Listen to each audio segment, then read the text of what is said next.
آج بالکل کراچی میں سی این جی اسٹیشنز بند ہیں. سی این جی اسٹیشن جو ہے وہ جمعے کی صبح 8 بجے بند کیے گئے تھے, جو کہ مجموعی طور پر 72 گھنٹوں کے لیے بند رہیں گے, یعنی کہ پیر کی صبح 8 بجے تک تمام تر جو کراچی کی سمیت سندھ بھر کے سی این جی اسٹیشن ہیں وہ بند رہیں گے. لیکن جب سی این جی اسٹیشن بند ہوتے ہیں تو سب سے زیادہ جو متاثر طبقہ ہوتا ہے وہ ہوتا ہے سی این جی رکشہ ڈرائیور. ان سے جانتے ہیں کہ سی این جی بند ہونے کی وجہ سے اب کس طریقے سے رکشہ چلا رہی, کتنی پریشانی ہے. سی این جی بند ہونے کی وجہ سے بہت زیادہ پریشانی ہوتی ہے. چلو سی این جی جو ہے نا ہمارے اخراجات کو تھوڑا کور کر لیتی ہے, لیکن پیٹرول ہو یا باقی کچھ بھی ہو ہمارے کسی چیز کو جو بارے میں نہیں آتا. اور دوسری بات یہ کہ مہنگائی ابھی اتنی ہو گئی ہے, مہنگائی ہماری ویسے کمر توڑ رہی ہے, ہمارا جینا مشکل ہو گیا ہے اتنی مہنگائی ہونے کی وجہ سے کہ ہم اپنے جو وزیر اعظم ہیں, ہمارے جو بڑے عہدوں پہ جتنے بھی ہیں, سب کے لیے سب کو بولتے ہیں کہ بھئی ہمارے لیے مہنگائی کم کریں تاکہ ہمارا جینا آسان ہو. جی بالکل, ادھر رکشہ ڈرائیور جن کا کہنا ہے کہ کمر توڑ مہنگائی سے ایک جانب جہاں یہ پریشان ہے تو اس کی وجہ سے دوسری جانب جو ہے سی این جی بھی بند ہونے کی وجہ سے ان کے مسائل بڑھ جاتے ہیں, جبکہ پیٹرول ان کے بارے میں نہیں آتا ہے. ان کا جو ہے متعلقہ محکموں اور حکومت سے مطالبہ ہے کہ فوری طور پر مہنگائی کی صورتحال ہے, بندش کی صورتحال ہے, اس پر قابو. وسیم افتخار ہمیں اپڈیٹ کرنے کے لیے. کے ڈی اے نے اپنے 6 برطرف ملازمین کی بحالی سے انکار کر دیا. کے ڈی اے حکام کا کہنا ہے کہ ملازمین کو بحال کر کے بعد تنخواہیں سندھ حکومت نے جاری کرنی ہوتی ہیں, جس پر عدالت نے سندھ حکومت سے 9 مئی کے لیے جواب طلب کر لیا ہے. مزید تفصیل جانیں گے, ہمارے نمائندے بلال احمد ہمارے ساتھ موجود ہیں. بلال, آگاہ کیجیے گا اس حوالے سے.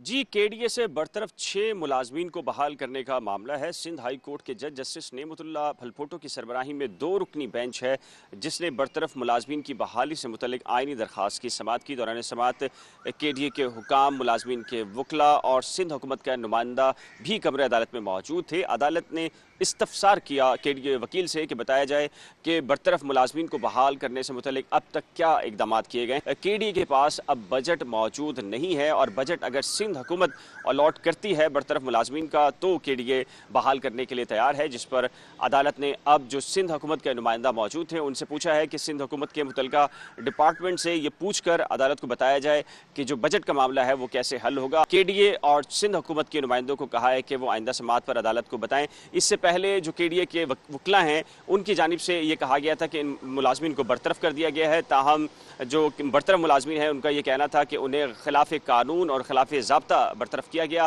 لہٰذا بہت شکریہ بلال. کاروباری خبریں شامل کرتے ہوئے آپ کو بتائیں کہ معیشت کی بحالی حکومت کے لیے بڑا چیلنج بن گئی ہے. برآمد کنندگان کا کہنا ہے کہ حکومت تبدیل ہونے کے بعد پالیسی بھی تبدیل ہو جاتی ہے. حکومت جو بھی فیصلہ کرے ملکی معیشت کو دیکھ کر کرے. صنعت اور برآمدات کے لیے پالیسی مرتب کرنا ہوگی. مزید تفصیل جانیں گے, ہمارے نمائندے اشرف خان ہمارے ساتھ موجود ہیں. اشرف, آگاہ کیجیے گا اس حوالے سے. جی ہاں, بزنس کمیونٹی سے جو بات ہوئی ہے اس میں کنسرن جو پیٹرولیم مصنوعات کا بڑھنا ہے وہ تو ایک طرف, لیکن ساتھ میں پیداواری لاگت بھی بڑھ سکتی ہے کیونکہ بجلی کی قیمت بھی بڑھ جائے گی, کیونکہ فرنس آئل بھی مہنگا ہوگا, ڈیزل بھی مہنگا ہوگا. ہم جانتے ہیں یہاں پہ ایکسپورٹر جو ہیں سابق صدر کاٹی ہمارے ساتھ موجود ہیں, ان سے جانتے ہیں کہ کیا اثرات دیکھ رہے ہیں سر, کیا ہونے جا رہے ہیں. دیکھیں, نئی ریجیم آتی ہے تو ان کی پالیسیز علیحدہ ہوتی ہیں, وہ اس کو الگ اینگل سے دیکھ رہے ہوتے ہیں, پولیٹیکلی پھر وہ اس کو بلیم گیم کا حصہ بناتے ہیں.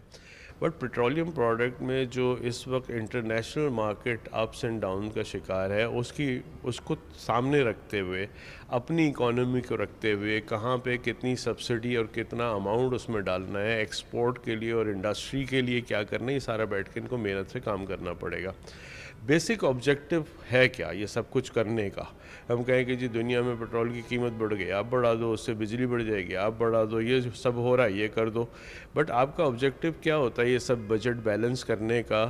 آپ کا ہوتا ہے کہ جی آپ انٹرنیشنل مارکیٹ میں کمپٹیٹیو ہیں یا نہیں ہیں. آپ کو یہ طے کرنا ہوتا ہے کہ کون سی چیز آپ نے کون سے اسٹیپس لینے ہیں جہاں آپ اپنا مال بیچ پاؤ. تو ہمارا حکومت بھی ہماری ہی ہے, وہی لوگ ہیں اور یہ اس چیز کو سمجھتے ہیں. تو سب پاکستان کے لیے اگر یہ مل کے کام کریں اور یہ سوچ لیں کہ ہم نے اپنے مال کو بیچنا ہے, اور وہ بیچنے کے لیے جو ہمارے پاس جو پیرامیٹرز ہیں وہ کیا کیا ہمیں لینے ہیں, اس میں جہاں گنجائش ہے, جہاں پہ قیمتیں بڑھنی ہیں وہاں بڑھنی ہے, بٹ جہاں پہ ہم اپنی پرائس کنٹرول کرنے کے لیے انٹرنیشنل مارکیٹ میں کمپٹیٹیو ہونے کے لیے ریجنل کنٹریز میں جن کی گروتھ اچھی خاصی چلتی چلی جا رہی چاہیے. ہمیں اس گروتھ کو میچ کرنے کے لیے, کراس کرنے کے لیے جو پیرامیٹرز لینے ہیں, جو پرائس سیٹ کرنی ہے, ہمیں وہی کرنا چاہیے. جی جیسا کہ آپ نے سنا یہاں پہ حکومت کو یہ بھی مشورہ دیا ہے کہ جو بھی فیصلہ کریں اس کو دیکھ بھال کے کریں, کیونکہ آپ کی جو برآمدات ہے, آپ کی صنعتیں وہ کیسے چلیں گی, اس کا پورا جو ہے پلان مرتب کرنے کے بعد ہی بڑے فیصلے کیے جائیں. بہت شکریہ اشرف خان ہمیں اپڈیٹ کرنے کے لیے.